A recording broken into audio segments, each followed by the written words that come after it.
So I think Jeff gave an introduction to the task force work, and this is the list of the task force participants. The goal of our study was twofold. It was to conduct qualitative and quantitative research in order to gain an understanding of the perceptions and concerns of the Savannah community, and to support the Federation as it launches a strategic initiative to develop a roadmap for the next few years. And our study consisted of 3 phases. There was exploratory research, where I learned about your great community. We then conducted in-depth interviews with a diverse group of 35 key participants. From there, we developed an online survey and launched it. And the purpose of today's presentation is to review the findings of that online survey. We had 432 responses, which was a great response. It is about 11% of the Savannah Jewish population, which is estimated to be 4,000 people. And the methodology that we used was a survey using a blind anonymous link. Those of you who participated know that. It was mailed to the community through various strategies, standalone email blasts from the Federation,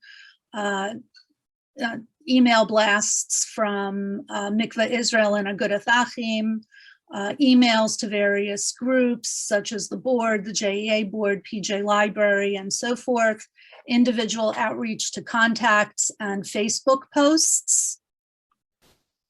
And respondents were incentivized to participate by offering entry into a drawing to win one of 6 prizes, including a $500 Amazon gift card.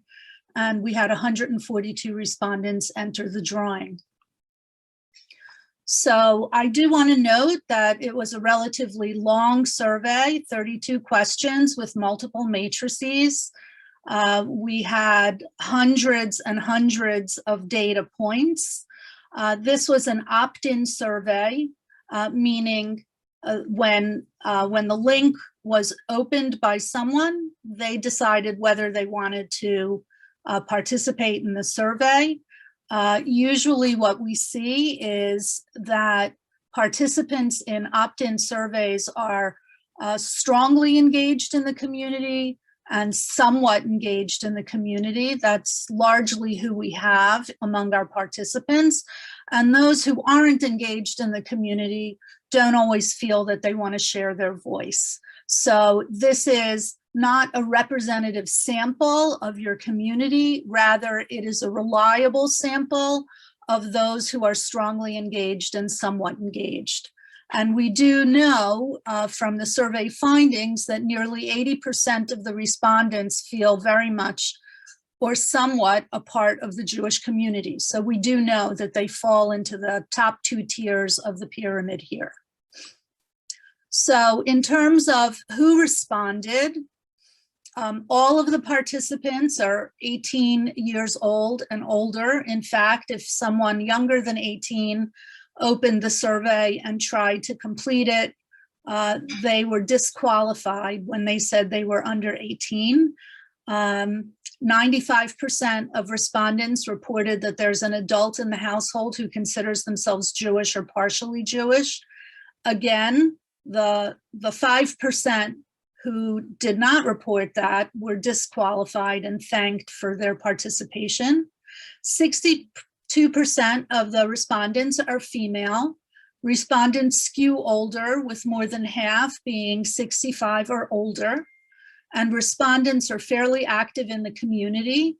65% are donors to the Federation annual campaign, and over 50% have volunteered in local Jewish and or secular community organizations within the past 5 years. 22% indicated they are in an interfaith marriage or relationship, And respondents under 55 were twice as likely to be in an interfaith relationship as those over 55. So 32% versus 16%. I do want to note that the interfaith marriage rate in Savannah is lower than it is nationally, according to the Pew study, the 2020 Pew study on the American Jewish community. And 73% of respondents have no children at home. And this is the age breakdown. 11% were between 18 and 34. About a quarter were between 35 and 54, and 65% are over 55. And you'll see as I continue to present the findings that when I do age comparisons, I do the under 55 and the over 55 groupings. 79% of respondents live in these 5 zip codes. And this zip code distribution mirrors that of the circulation of the magazine. 23% of respondents were born and raised in Savannah. Those who are age 55 and older are twice as likely to have been born and raised in Savannah than those under 55. However, most of the people who responded, 6 out of 10, moved to Savannah as adults. And of this group, 1/3 are 20+ year residents of Savannah. Slightly more than a half of the 55+ group are 20+ year residents. And 2/3 of the respondents between 18 and 34 are 0 to 5 year residents. And 65% indicated they are very unlikely to move in the next 3 to 5 years. So the community has deep roots and is stable and is growing in some, as we see from the data on 18 to 34-year-olds. In terms of engagement in the Jewish community, we asked several questions. And we learned about 8 out of 10 respondents feel they're very much or somewhat a part of the Savannah Jewish community. 78% belong to a synagogue. The under 55 group are less likely to be synagogue members than the over 55 group. However, the rate of synagogue affiliation is very strong in Savannah. And in fact, I learned during the interview process that many of the people that I spoke with belong to more than one congregation. 53% of respondents belong to the JEA, and 34 to 54-year-olds are the most likely group to be JEA members at 64% of that group. Almost 70% of respondents often or sometimes attend Jewish programs, and half of respondents sometimes attend Jewish programs, both under 55 and over 55. But we see that attendance at these programs skews to younger people, in that 1/4 of the younger age group often attends Jewish community programs, while more than 1/3 of those over 55 rarely or never do. In terms of programs for young families and children and youth, there's significant support for summer camp. 93% of respondents support that. 90% of respondents support preschool, and 87% support the after-school programs. All of these are critical services to working families. 93% of respondents indicated that community holiday programs were very or somewhat important to provide. And 90% are in favor of sports leagues and activities for kids. At least 10% of the respondents weren't familiar with 5 of the 9 programs that we asked about. For example, 28% didn't know what Day at the J is, that is vacation camp, and 18% weren't familiar with Shabbat Across America. And this is a picture being more illustrative, we see here the three programs highlighted in yellow are the after-school programs, the preschool, and the summer camp, and those were considered to be the most important for the community to provide. In terms of programs for adults, there's a significant support for all adult programs. The Yom HaShoah program and Jewish Family Service were rated very important by the most respondents. And we asked respondents what types of programs are needed in the Jewish community. And what you see here is a word cloud, which summarizes the other responses that we got. And those are Jewish programs. That was the most often mentioned, programs for adults, classes, speakers, groups, etc., social programs, programs for singles, and programs for seniors. In terms of why people don't attend programs, those who said that they rarely or never attend programs were asked, why don't you attend those programs? And we see that there's a difference between the age groups in terms of why they don't attend. So respondents under 55 are twice as likely to say they're too busy. They're twice as likely to say they don't like the Israel focus of some programs, and 1.5 times as likely to say they don't hear about the programs or that it's too expensive to belong or attend. Those who are 55 and over are twice as likely to say the topics don't resonate for them, that it's not their priority to support the organization, or that they don't like going out. We also asked about connection to Israel. 80% of all respondents are very or somewhat attached to Israel. And 57% of respondents aged 55 plus are very attached to Israel, but only 4 out of 10 of those under 55 feel the same level of attachment. This is not a surprising finding, and in fact reflects what we see in Jewish communities across North America. We also asked about concern about anti-Semitism locally and nationally. And what I included here is a recent study by ADL showing that 77% of those who were surveyed said they were concerned about anti-Semitism in the United States. So in Greater Savannah, 8 out of 10 respondents are very or somewhat concerned about anti-Semitism. And those who are older are twice as likely to be very concerned about anti-Semitism locally. Interestingly, 95% of respondents are very concerned or somewhat concerned about anti-Semitism in the United States, and that's a substantial increase over the concern locally. And 88% of respondents ages 55 plus and 64% under 55 are very concerned about anti-Semitism in the United States. So the bad news is we're concerned about anti-Semitism in the United States. And the good news is that people feel more safe in Greater Savannah than they perceive the rest of the United States to be.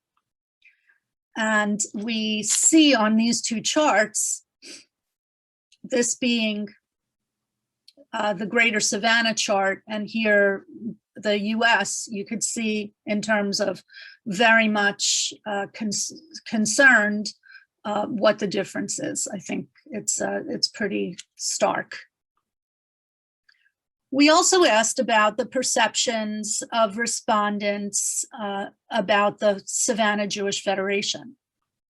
So overall, the perception of the Federation is strong. 65% are donors, and the age of donors skews older.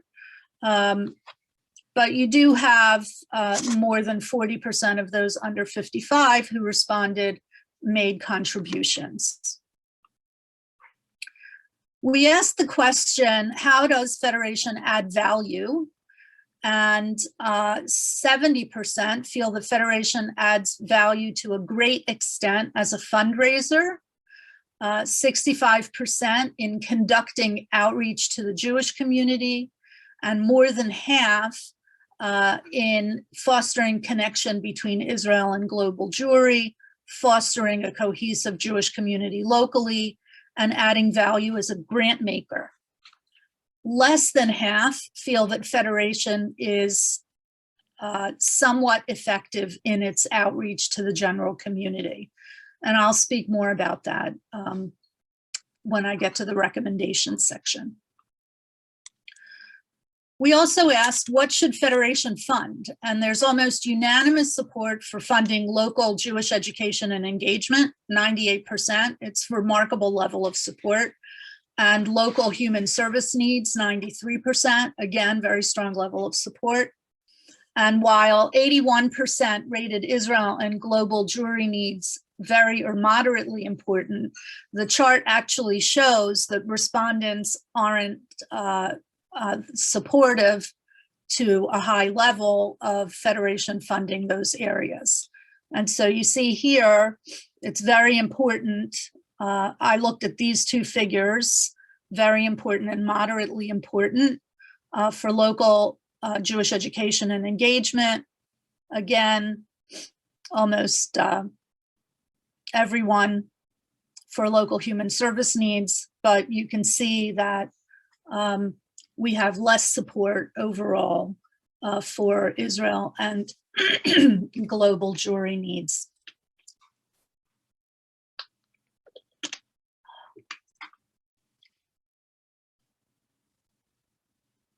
And when we look at the age comparison, there's really very little difference between the under 55 and 55 plus groups in terms of supporting local programs, but we do see that the under 55 group is less likely to want to support Israel and global Jewry needs.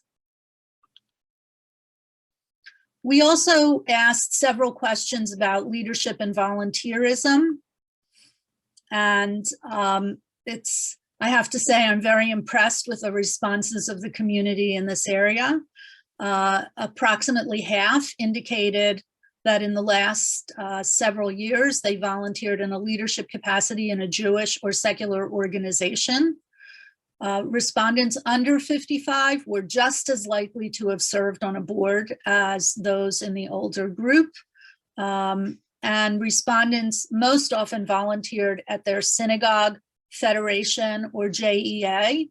And in addition to those three organizations, respondents held leadership positions in 70 Jewish and secular organizations in Savannah. So that, I think, is a remarkable breadth of support that the Jewish community has for the Savannah community. What motivated volunteers to take those leadership positions? So most often they wanted to give back. They wanted to help their community. That's about 3/4 in each of those categories. A majority volunteered because the mission resonated with them or they had a personal connection to the organization. And about 1/3 said that they were motivated by the organization's leadership or to maximize their impact. So overall, what we see is that respondents took these leadership positions for altruistic reasons. They needed me. It's important to provide for future generations. Only 6 to 10% of respondents volunteered in order to strengthen their own leadership skills, grow their network, or raise their professional profile. So those who said that they didn't volunteer were asked why. And so that's why we have an N of 176 here. Those who did volunteer did not see this question. So 40% of those who didn't volunteer indicated that they hadn't been asked. About 30% feel they don't have the time or don't want the responsibility of being a board member. And 20% are concerned about the financial obligations or feel that they don't have skills.